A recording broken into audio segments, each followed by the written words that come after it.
Na sequência, acompanharemos a palestra intitulada Construções em Madeira, Comportamento durante o Incêndio, que será ministrada pela professora doutora Poliana Dias de Moraes.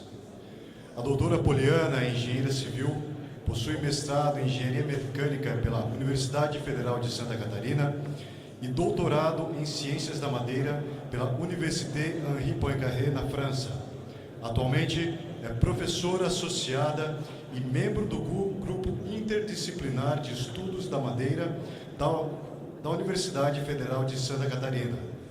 Atua no programa de pós-graduação em Engenharia Civil da UFSC, é membro do Instituto Brasileiro da Madeira e das Estruturas de Madeira e também da NFPA.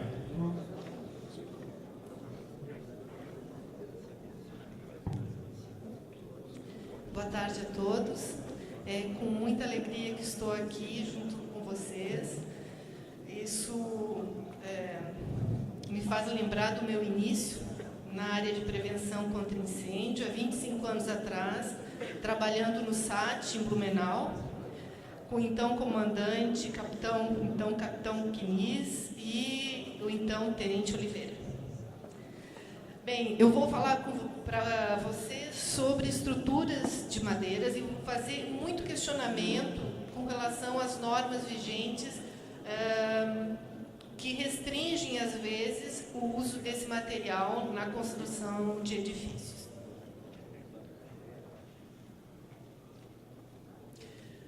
Eu pergunto para vocês, qual é a problemática do fogo? O fogo ocorre devido ao material construtivo que é empregado na edificação, ou então devido ao material e os hábitos do usuário. O que vocês me dizem? Nós temos aqui uma casa do estilo americano, em madeira, pegando fogo. Nós temos aqui o túnel de Mont Blanc,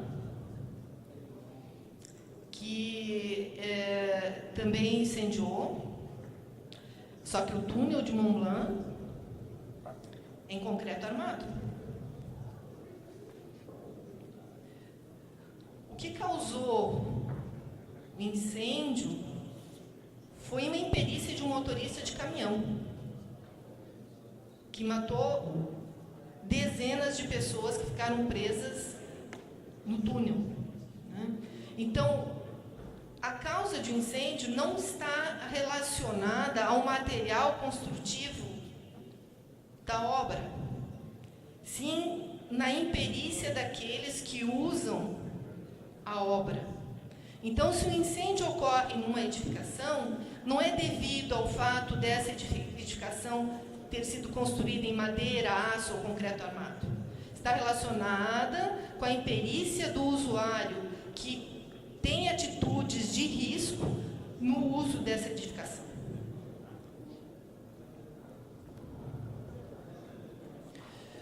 O que a regulamentação diz, né? Está sendo repetido, eu fico contente que eu também compartilho dessa ideia.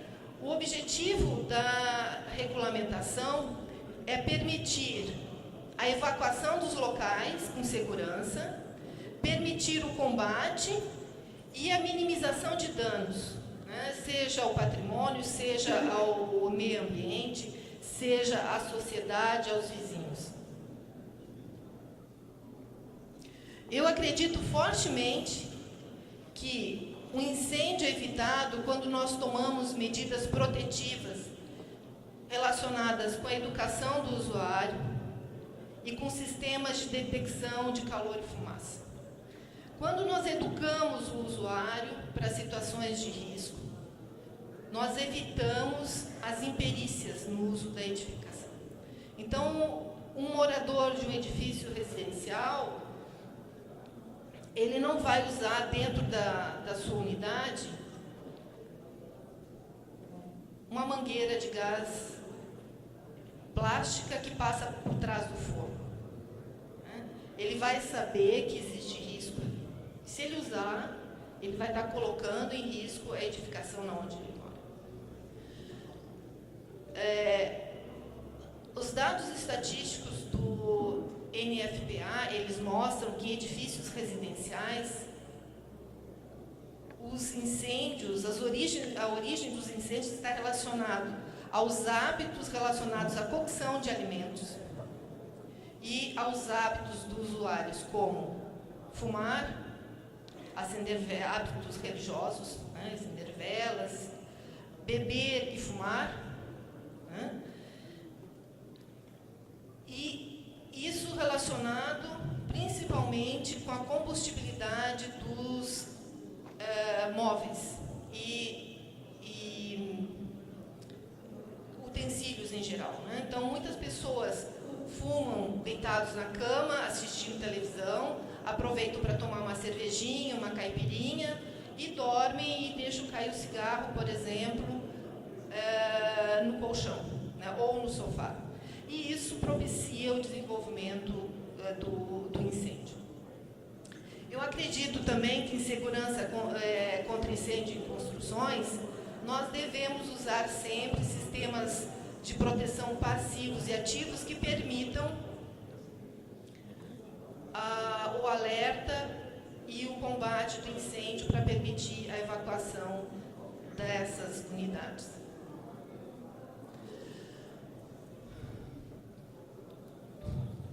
O comandante Negrissolo comentou agora há pouco sobre a definição dos tempos de resistência ao fogo das edificações. Esses tempos de resistência ao fogo, atualmente pela norma, eles são definidos em função da classe de ocupação das edificações, mas isso, como o comandante comentou, isso tem que ser revisto, né? Porque nem sempre o fato de nós termos esses serviços aqui vai garantir a mobilidade, o tempo necessário para a evacuação das edificações em função da mobilidade dos ocupantes. Então, eu pergunto para vocês se isso aqui ainda não deve ser repensado, né? Nós temos que ver o porquê das coisas, que é o tema desse seminário. Então, nós temos que avançar na área de prevenção, mas usando análise de risco. Eu acho que os bombeiros têm condições de empregar essa metodologia na hora de determinar os critérios para a definição dos sistemas de prevenção contra incêndio. Eu acho que esse é o caminho para permitir que a sociedade tenha um grau de satisfação no cumprimento das especificações, o bombeiro tenha a segurança necessária para exercer a sua profissão de proteção à vida e o empresário não se sinta obrigado a desembolsar além daquilo que ele pretende. Às vezes, ele vai ser obrigado para atender às condições mínimas de confiabilidade necessárias para a edificação.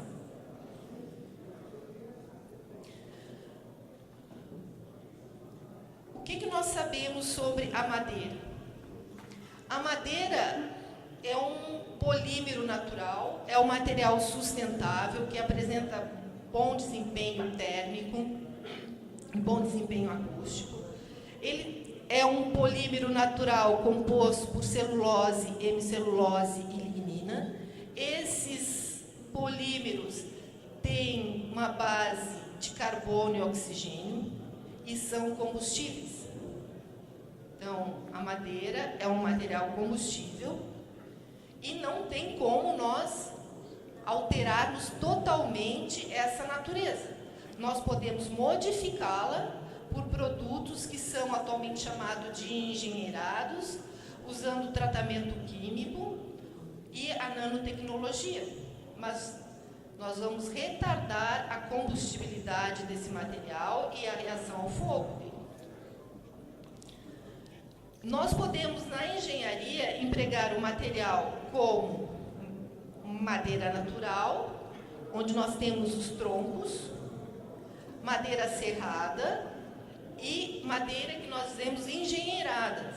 Essas madeiras engenheiradas nada mais são do que um processo, madeiras que sofreram alteração na sua qualidade devido a métodos de engenharia. Então, eu vou falar um pouco disso antes de entrar na parte de estruturas de madeira. A madeira, quando ela queima, ela vai apresentar uma camada externa, oriunda da carbonização, e essa camada externa, se o incêndio se mantiver, vai apresentar uma velocidade de propagação para o interior do elemento, até que a quantidade necessária de material combustível estiver fornecendo a energia calorífica necessária para produzir essa carbonização. A camada residual aqui é a camada que vai resistir aos esforços ao qual a estrutura está submetida. Essa parte interna, ela também pode sofrer a influência da temperatura do incêndio. Embora a madeira seja um material isolante, conforme a natureza do incêndio, esse núcleo também pode ser alterado. Esse núcleo, sendo aquecido, como um polímero, ele vai ter alteração, vai apresentar alteração das propriedades mecânicas do material. A resistência mecânica pode diminuir, como também um módulo de elasticidade que vai provocar um amolecimento desse material.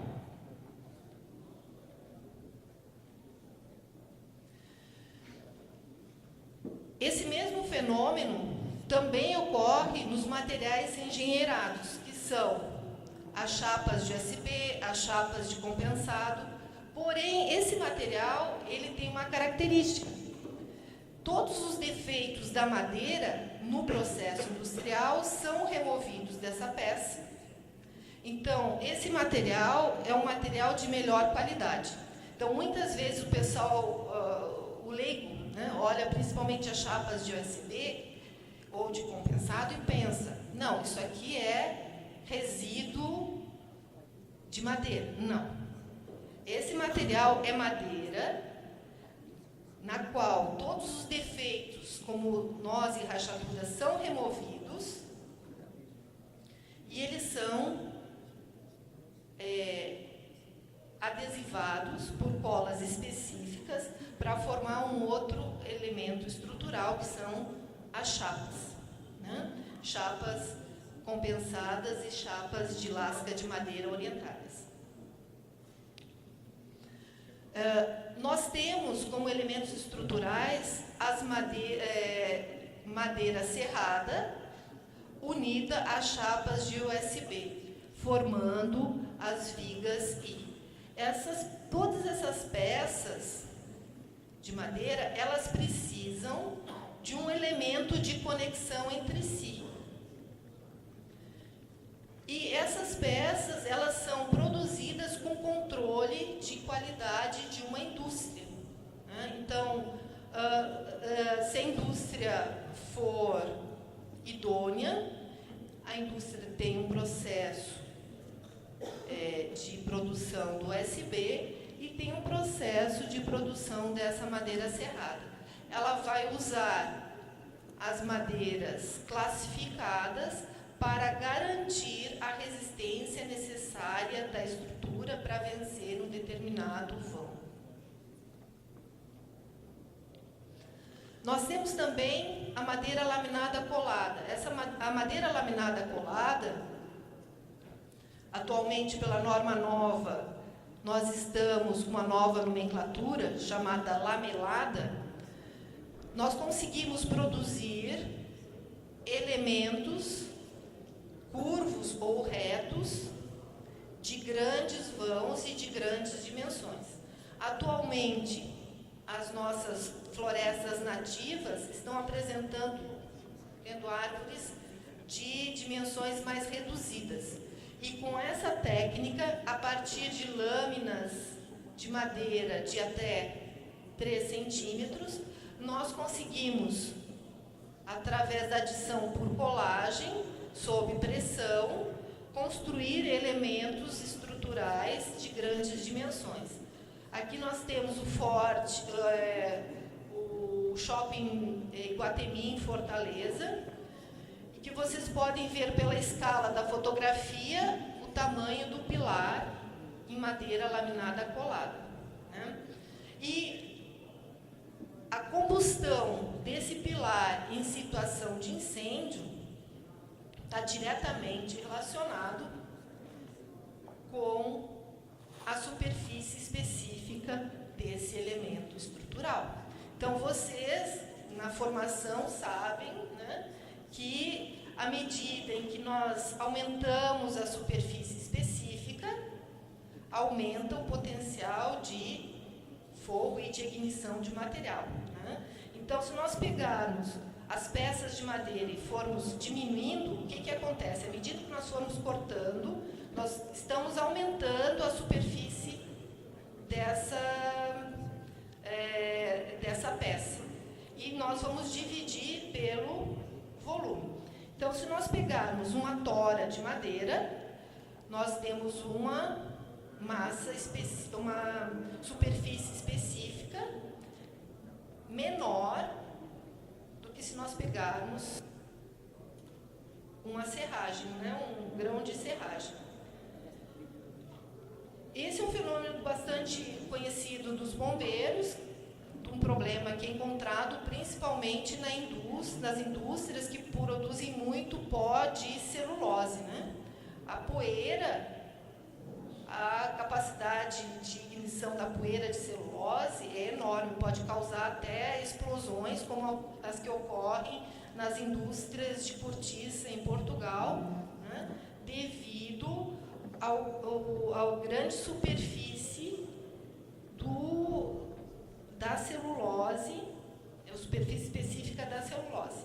Então, madeira, se a gente aplicar esse mesmo princípio para estruturas de madeira, nós podemos ver que uma estrutura de madeira, ela vai apresentar uma superfície específica bastante grande, pequena, comparada com peças de madeiras menores. Então, elementos estruturais grandes já naturalmente apresentam um ótimo desempenho ao fogo.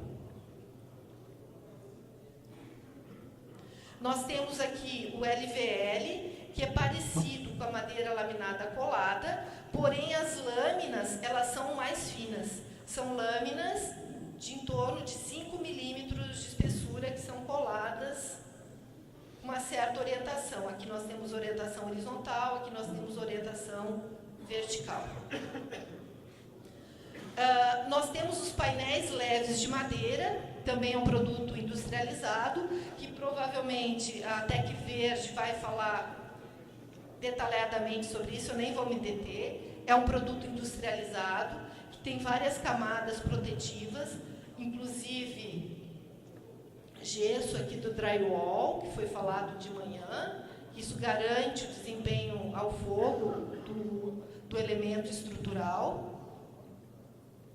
E nós temos agora a madeira laminada cruzada, que consiste em painéis de madeira de grande espessura, cujas lâminas, que são das dimensões de tábuas, elas são coladas em direções cruzadas para formar painéis de grande dimensão. Então, nós temos aqui a resistência de uma parede ou de um piso, que também pode ser de madeira de CLT, em função da espessura de camadas que nós temos no painel. Tudo isso é desenvolvido dentro de um processo industrial com controle das propriedades mecânicas do material. Então, o material já apresenta uma resistência mecânica natural. Ele vai queimar? Ele pode queimar. Mas devido às dimensões, ser grandes dimensões, aqui nós temos lâminas de 2 centímetros, 3 centímetros, nós temos uma grande espessura. E entra aqui a questão da superfície específica. Então, a combustão vai ser mais lenta. Porém, esse material ele pode ter um revestimento de camadas de gesso acartonado, que vai aumentar consideravelmente o desempenho ao fogo desses elementos estruturais. Nós temos, quem é de Blumenau pode visitar perto acho que da FURB, primeiro prédio aqui em Santa Catarina e em CLT. Né? É um prédio de 120 metros quadrados, foi construído em parceria com uma empresa italiana, com a FURB e o Senai, eu acho. E nós temos também as ligações. Então, todas essas peças de madeira, para poder construir uma estrutura, uma edificação, precisa de ligações. Essas ligações podem ser feitas de maneira tradicional, como os antigos faziam, através de entalhes. Podemos fazer através de pregos e parafusos. Podemos fazer através de elementos metálicos. Esses elementos metálicos podem estar embutidos na estrutura ou podem estar aparentes. O que nós fazemos para aumentar o desempenho das ligações? Nós podemos encapsular os parafusos, colocando um tarugo aqui, e podemos também usar tintas intumescentes para aumentar o desempenho desse elemento. Nós vamos falar disso um pouquinho mais à frente. Então, qual é a configuração dessas ligações? São variadas, depende do tipo de estrutura que nós queremos construir. Nós temos aqui ligações metálicas que vão ficar em um cruzamento de vários elementos estruturais aqui. Né? O engenheiro é que vai ter que dimensionar isso aqui. A espessura dessas chapas e o número de parafusos que ela tem que ter. Né? Então, aqui nós vemos uma parte aparente, com várias vigas, concorrendo para o mesmo ponto. As ligações, elas são o ponto frágil de uma estrutura. Seja ela de aço, seja ela de madeira, seja ela de concreto pré-moldado. Pois, nesse ponto concorrem todos os esforços da estrutura. Então, o esforço dessa viga vai ter que passar por aqui, o esforço dessa viga vai ter que passar por aqui, o esforço dessa viga vai ter que passar por aqui. Tá? E na engenharia, as ligações, elas sempre merecem um cuidado especial devido a esse fato.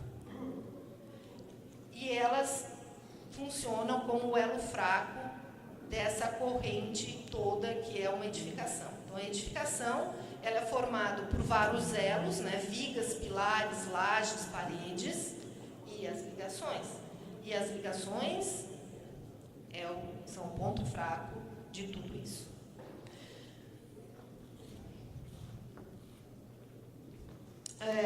Com relação ao CLT, né, em 2007 foi construído um prédio na Inglaterra, em CLT, de 10 andares. Ninguém diz que é em CLT, porque em inglês adora tijolinho. Né? Então, se não tiver tijolinho, inglês acha feio. O que eles fizeram? Revestiram esse prédio CLT com um material cerâmico, para agradar o padrão estético britânico. E esse edifício, ele apresenta todas as exigências de segurança definidas pelas normas britânicas. Né? E a estrutura dele é em madeira laminada cruzada.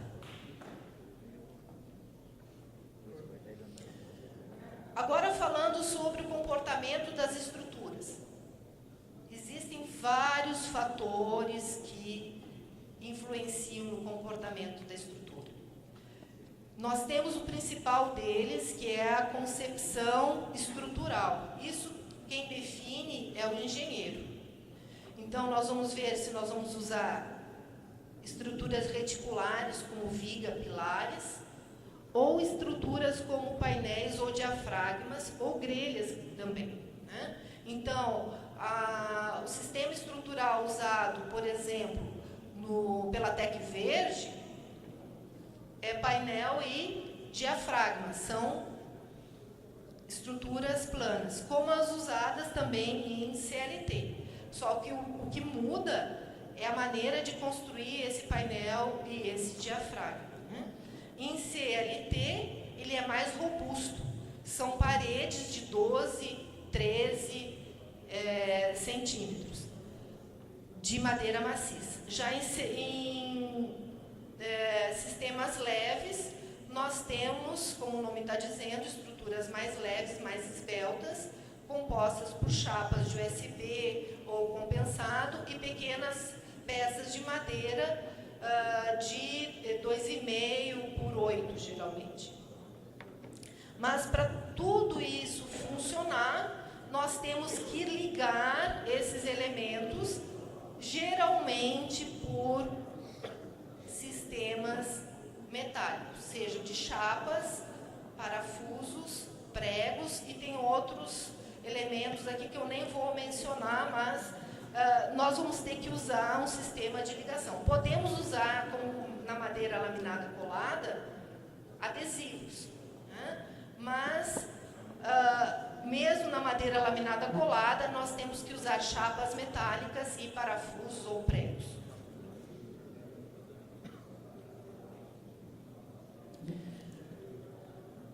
Como que nós fazemos o dimensionamento de estruturas em situação de incêndio? Temos que ver o tipo da edificação, definir qual é o tempo de resistência requerido ao fogo, e a partir dali nós vamos fazer a nossa concepção estrutural, conhecendo a taxa de carbonização das madeiras que nós usamos, se nós tivermos madeiras expostas à ação do fogo. E nós temos que dimensionar também as ligações, sejam elas protegidas ou não. Nós temos basicamente 3 métodos de dimensionamento. Nós temos os métodos simplificados, baseado no método da seção reduzida. Esse método consiste em nós definirmos qual é a espessura de sacrifício que nós temos que ter no elemento estrutural, para que dentro do tempo de resistência ao fogo requerido, nós tenhamos uma seção residual que garanta a estabilidade estrutural da edificação para aquele tempo. Não significa, gente, que a estrutura não vai queimar. Nenhuma estrutura é projetada para resistir ao fogo e permanecer como era originalmente. Toda estrutura que passar por incêndio, ela vai ter que passar por um processo de recuperação estrutural, de avaliação. Se for o caso, a recuperação estrutural ou então a demolição, certo? Na madeira, por o material ser combustível, esse risco pode estar, de demolição pode estar, ser mais forte, mas não necessariamente se nós tivermos projetos de prevenção de incêndio adequados, com inclusive revestimentos ou então com sistemas de detecção que consigam impedir o desenvolvimento do incêndio. Nós temos também métodos avançados para o dimensionamento. Esses métodos avançados consistem em métodos numéricos de modelagem, tanto do incêndio da ação térmica quanto do comportamento estrutural do elemento. E daí nós determinamos os esforços atuantes na situação de incêndio e fazemos o dimensionamento do elemento estrutural. Ou então, em métodos experimentais. Ou seja, nós construímos um protótipo, ensaiamos esse protótipo em laboratório, conforme os laboratórios que foram mostrados aqui, né, para ver se esse elemento estrutural resiste ao incêndio. Porém, é um incêndio padrão, gente. Não é o incêndio que vocês estão acostumados a combater. É uma curva de incêndio chamada curva de incêndio padrão. É essa curva que vai ser usada para o projeto. Ela só tem um ramo ascendente, que é o ramo que modela essa parte aqui. Ela não tem essa parte inicial do incêndio. E não necessariamente ela vai ter o mesmo poder destrutivo de um incêndio real. Ela consiste única e exclusivamente em uma ação de fogo de referência, para que nós possamos fazer uma comparação qualitativa dos elementos estruturais, para dizer, ó, esse apresenta um desempenho melhor que aquele ou pior. Mas não significa que ela vai apresentar o mesmo desempenho que ela obteve aqui nessa curva de incêndio padrão num incêndio real, geralmente até menor, tá? Certo? Eu acho que isso é importante para os bombeiros estarem conscientes disso. Então, é uma curva de referência, né? Então, quem fez engenharia civil, né, dos bombeiros, ou tem contato com a engenharia civil, sabe que a resistência do concreto sempre é determinada aos 28 dias. Né? Aqui a resistência ao fogo das edificações sempre é determinada...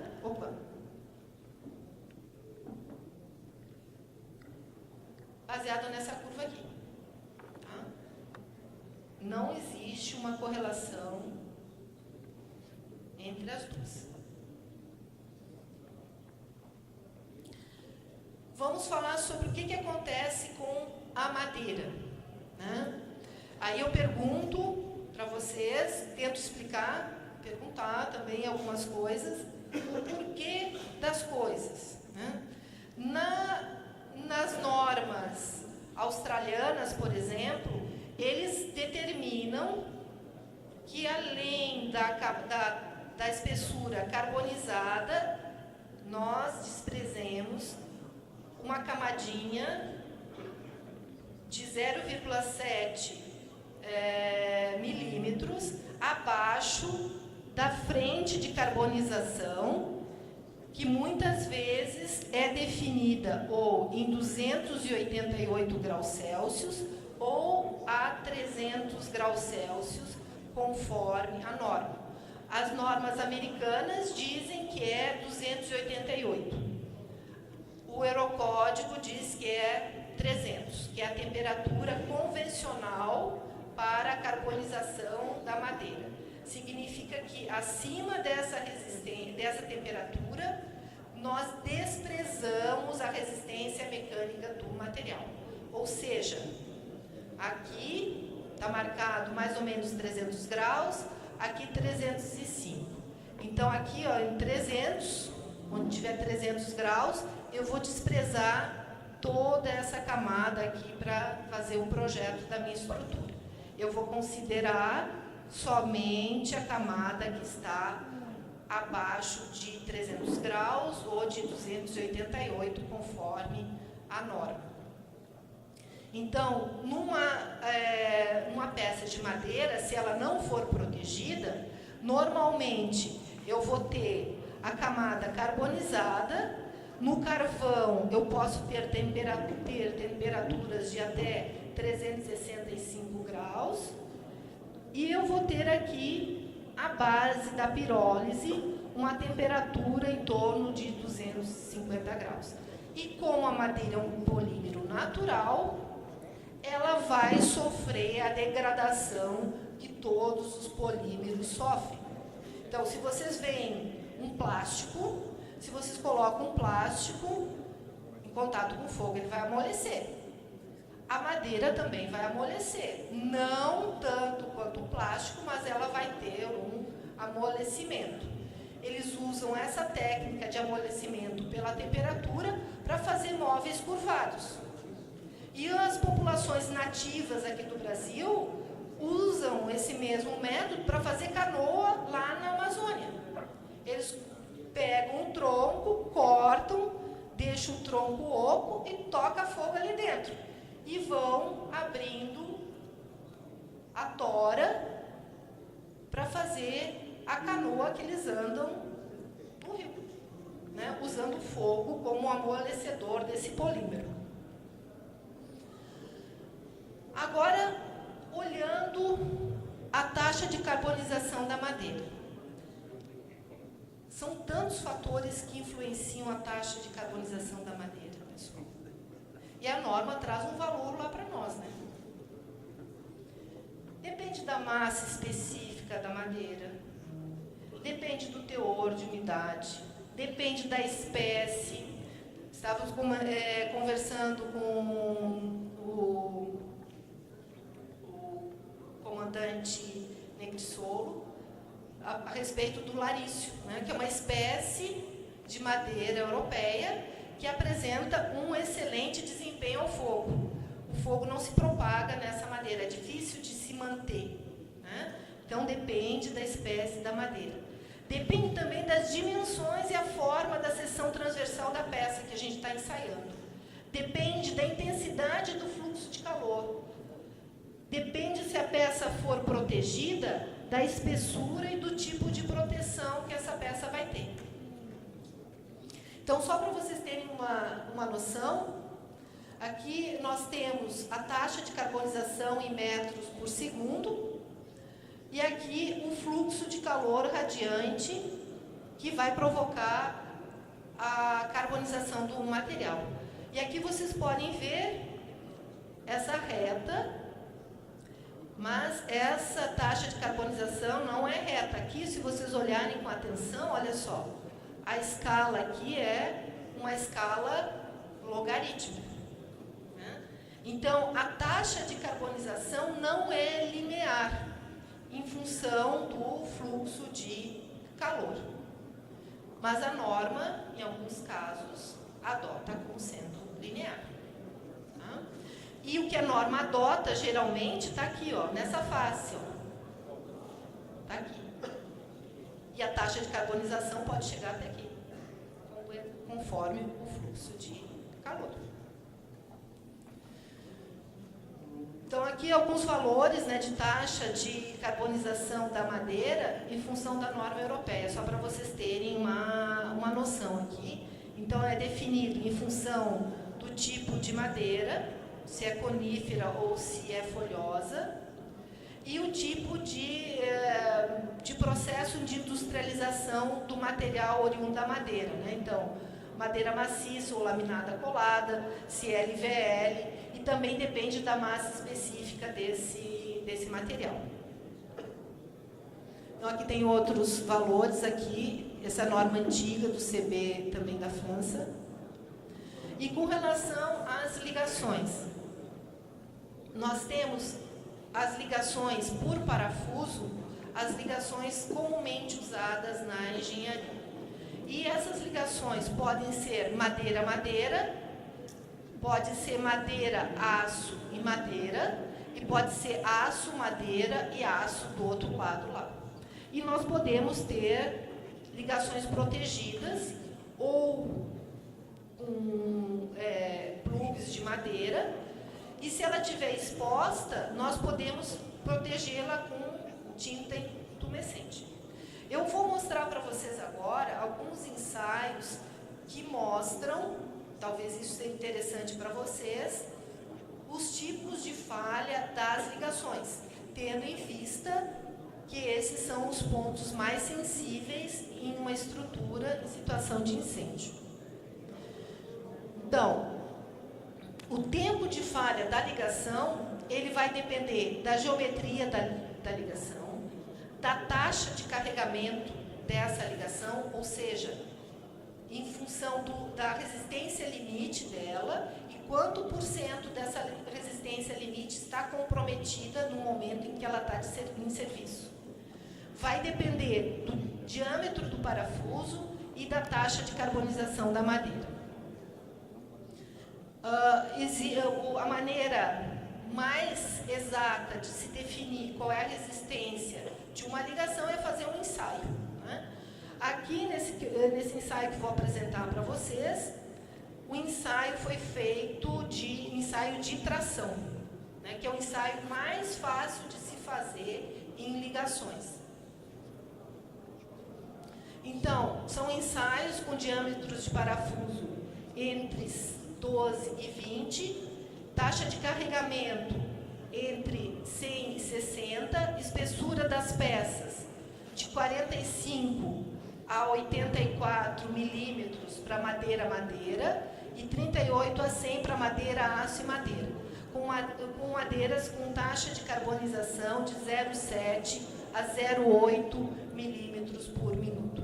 Essas ligações, elas não são ligações muito grandes, pessoal. Elas resistem em torno de 16, máxima, a maior delas resiste em torno de 16 toneladas. Tá? Então, o que vocês observam aqui? As ligações, todas as ligações ensaiadas, tem umas aqui que apresentam, olha só, tempo mínimo de 10 minutos. E outras aqui, poucas, né? 90. Mas aqui, a máxima, olha só, o grupo maior, de 60 minutos. Aí vocês queriam saber o porquê das coisas, né? O Eurocódigo, por exemplo, ele determina um tempo mínimo de resistência natural da ligação não protegida. Então, esse tempo mínimo é 15 minutos. Né? E a norma o Eurocódigo, ele só é válido, só pode ser aplicado para o dimensionamento de estruturas cuja resistência ao fogo é menor ou igual a 60 minutos. Por quê? Porque o elo fraco aqui, ó, vai resistir quanto? Os ensaios encontrados são 60 minutos para as ligações. Então, o Eurocódigo não se compromete. Mais de 60, a viga até pode aguentar. Mas a ligação, experimentalmente, eu vi aqui, ó, que ela, no máximo, vai resistir a 60. As que forem ensaiadas. Podem existir outras, né? E essas outras ligações teriam que ser ensaiadas para se determinar a resistência delas. Então, aqui nós temos um gráfico que mostra a taxa de carregamento, as espessuras das ligações, dos elementos constitutivos da ligação e o diâmetro do parafuso. E nós podemos ver aqui o tempo de falha de cada uma delas. Né? O máximo que se conseguiu aqui é 44 minutos, mais ou menos.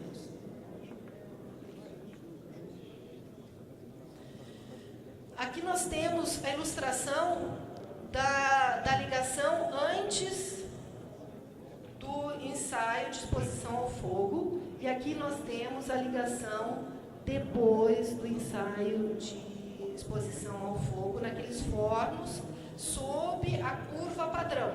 Não é um incêndio real, é um incêndio que é representado pela evolução da temperatura no forno segundo aquela curva ISO. Aqui nós temos a madeira, o elemento estrutural cuja madeira teve removida a parte carbonizada, ou seja, é a seção residual da ligação. O que vocês podem observar?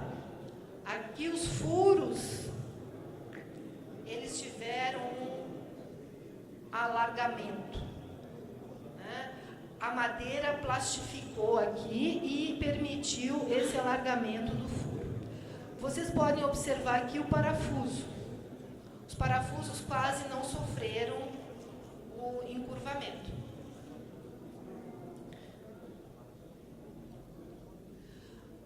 Aqui nós temos outros detalhes, né, do tipo, o que aconteceu com o furo, olha só. Aqui o furo alongou, triplicou mais ou menos de diâmetro, né, criou esse rasgo. Aqui nós tivemos uma falha por bloco, aqui simplesmente rompeu aqui a parte, o final da ligação, a tração. Aqui nós tivemos o rachamento, vendilhamento do elemento estrutural. Então, basicamente, nessas ligações, essas foram as falhas que aconteceram. Se isso acontecer, não é problema, né? Somente vai apresentar uma deformação bastante grande na estrutura. Agora, se isso acontecer, a estrutura vem abaixo. Aí quem estiver ali perto pode estar envolvido em uma situação de bastante risco. Aqui nós temos outro tipo de ligação, que é a ligação aço, madeira e tem uma chapa de aço do outro lado. O que nós observamos aqui?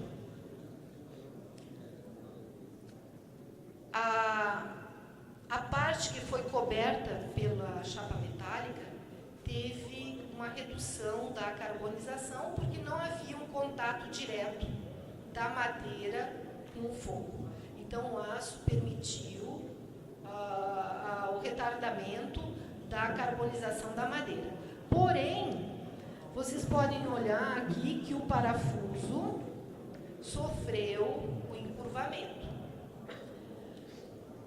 Por que isso provavelmente ocorreu? Porque a chapa metálica, com boa condutora, permitiu o aquecimento mais rápido desse parafuso e permitiu o encurvamento devido à perda das propriedades mecânicas do aço. Nós podemos observar também tipos de falha, como a ruptura em bloco da linha da furação. Então, aqui nós temos a ruptura aqui, ó, uma linha só, aqui também, e aqui um outro caso, somente do alargamento do furo. E nós podemos ver aqui o encurvamento dos parafusos. Nas ligações protegidas, nós podemos aumentar o desempenho mecânico dessas ligações, usando os métodos que já foram apresentados ali pelo pessoal da drywall, através de camadas protetivas, com camadas de gesso, ou então da madeira também, com madeira compensada ou OSB. Nós podemos usar o confinamento dos conectores para impedir o acesso direto ao fogo, e nos elementos metálicos que ficam expostos à ação direta do fogo, nós podemos usar tintas intumescentes. Conforme a espessura e o tipo de tinta, em 2 milímetros, nós podemos ganhar 7 minutos ou 18, como nós temos o caso aqui de uma outra pesquisa desenvolvida por Friend, em ligações pregadas. Nesse caso aqui eram ligações por parafusos, né? Parafusos passantes. E esse daqui era por pregos. Então, aqui graficamente nós podemos ver, quando nós protegemos uma ligação, o quanto nós podemos ganhar de resistência ao fogo, conforme o tipo da ligação. Aí, se nós formos trabalhar com as normas, né, nós podemos ver o porquê das coisas. No Canadá, os edifícios construídos com materiais combustíveis, eles vão ser classificados com resistência de 45 a 1 hora de resistência ao fogo. Nos Estados Unidos, também. E na Europa, nós podemos, então, ter até 1 hora de resistência ao fogo, né? Tendo em vista os dados experimentais que nós encontramos no dimensionamento das ligações, pois elas são o ponto frágil das estruturas em madeira.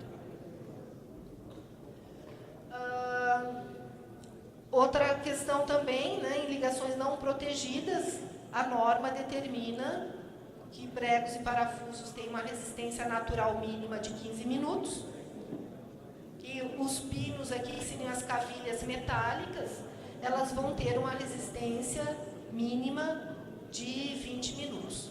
Se nós quisermos um desempenho maior, nós vamos ter que usar camadas protetivas e um dimensionamento mais acurado. Nada impede de nós usarmos métodos de dimensionamento mais avançados, mas nesse caso exige do profissional um conhecimento mais aprofundado de modelagem numérica e das propriedades mecânicas do material em função da temperatura, tendo em vista que elas vão ser modificadas pelo calor. Então, o que eu tinha para compartilhar com vocês era isso. Se tiver algum tempo, eu posso responder algumas perguntas.